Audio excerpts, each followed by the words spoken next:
And you see another tactical on the left side there. Zero getting that splat on Miner. And with about half of our match timer gone, another splat coming from Zero, looking for that third there on a rampage here, getting a fourth finally going down there. Gourmet Race opening with a quick take of the zone, but losing two of their members, unfortunately. Miner getting a huge double with a single slosh in the zone here. High strikes coming out from Bet, not quite covering the zone, maybe a little bit too shy from what they had anticipated them being able to do, and double from Miner. This is going to be huge for Gourmet Race Cater. Absolutely huge is what it is, as Shy is able to clean up Simo trying to approach from that alleyway. That is penalty gone. We are in the single digits. The celebratory strikes coming out. A knockout for Gourmet Race. They're trying to keep the paint ready, but Zero's sharking. That's a beautiful slosh by Miner, flicking all the way around. Has the triple ink strikes. That's going to be so important to shutting down that ink back, and is going to be able to do it in time. Shutting down that Simo gone, but there's one member of Bet trying to swim up. No, Mecha was able to do it. Pika's going there, but no, they didn't get there in time. Oh, it's anyone's game at this point. It's anyone's set, and this is so important for determining who goes down to the loser stage of the top 8 bracket. That is going to be Dante clearing and cleaning up a member of Gourmet Race, but they've got jumps. They were cooling up. They've got at least a little bit of opportunity, but that power claim getting broken is so key because it means that there's no overtime. They needed that to try and score. Magic, this could be Moonlight's lead.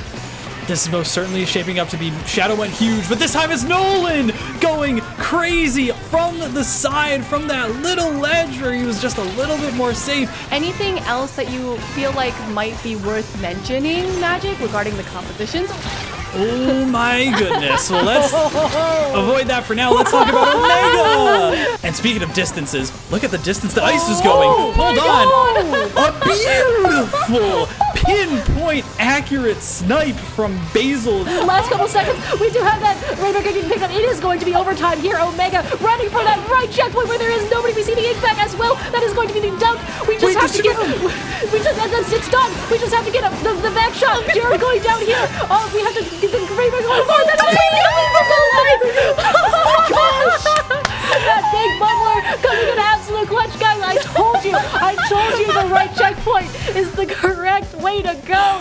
You give up that paint control, and you have to try and find a way to deal with it, or find these splats, which Omega is able to do. This is exactly what we've been wanting to see from Moonlight for weeks, and they're gonna be able to do it. Basil with the beautiful shot. There's 2 minutes left, but if the blaster isn't alive, they can't wreak the havoc that they need. Basil deciding to stand her ground here, deciding to face off against the blaster of Moonlight, trying to just draw some attention for the rest of the team to get on the tower, and they do! And Shadow had to just sit there and take it or jump out like he did.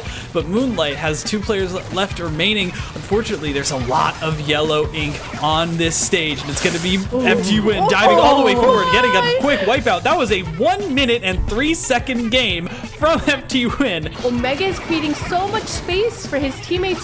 He is utilizing that mint decapitator, and we mentioned it a little bit before, that expertly knowing how to use this weapon and how exactly the range of this swipe, I think is just so indicative of a great player. Basil with that nice pick.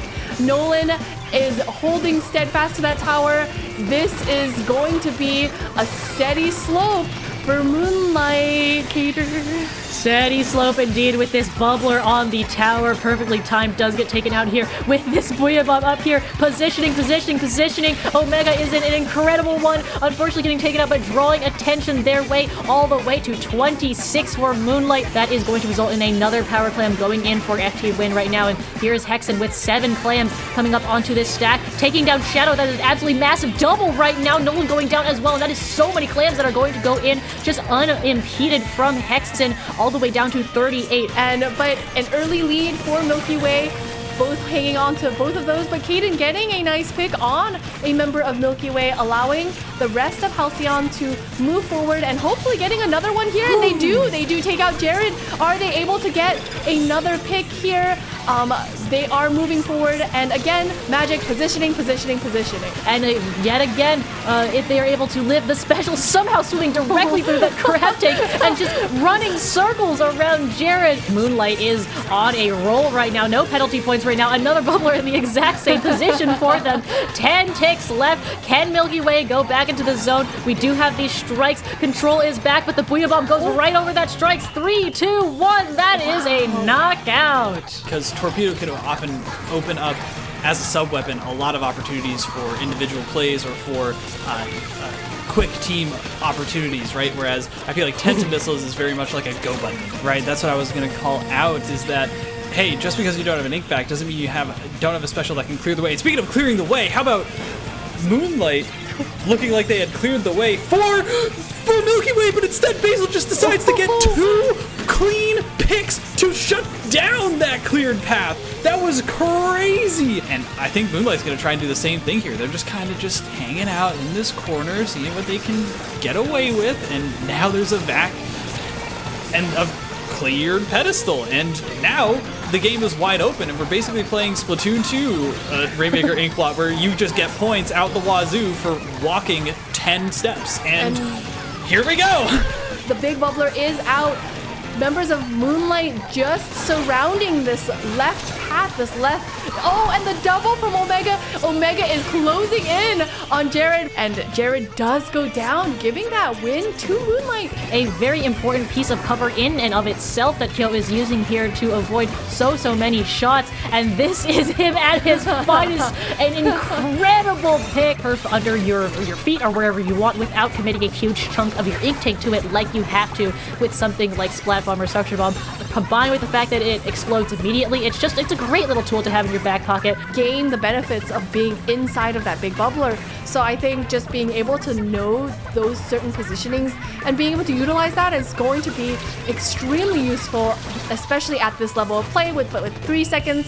That is an incredibly fast game from FT Win. They were able to basically hold on to that zone magic the whole time. Rafe bringing out that Nautilus again. I can't believe that he's not using it more, if I'm being honest, because it's just so fun to watch him. I love watching his Nautilus. Like, watch this.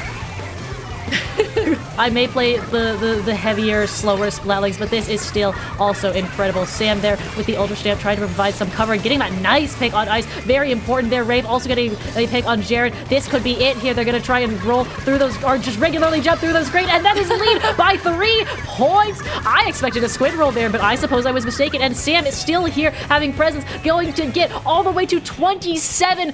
Rave somehow still alive, and not putting out. That's not good. You know what? Sometimes we get a 2v2, and that's certainly. I don't even think it's a 2v2. I think this is just Kyo. I think it's Kyo's show now, with Kyo going up for that, and 3 down on the side of Milky Way. That is what FT Win is going to go for right now. Q, the thing standing in his front, but they just completely bypass Q, who is guarding elbow, and just bring that all the way to 9. Sam saying we can end this, and we can end this quickly. That is pop in favor of FT Win as well. We do have the strikes coming out, and that is 2 more down. A beautiful direct, but they pick up the Rainmaker Ice, able to bring it down.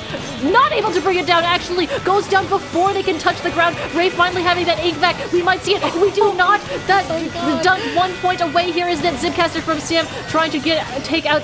No, dunk still Hexen. Also not able to get it down. We have 2 more members. It is just Kyo somewhere opting to run back, and our match is still going. FT Win taking that down to 1 point, but not able to get that knockout. Fran says maybe not this way, but I'm not really sure which way I can go, because Q is being accosted over there by Kyo, and right here the Zipcaster coming out, and unfortunately a Zipcaster versus a Rainmaker who cannot move very much because there's just not that much turf. That does go to FT Win.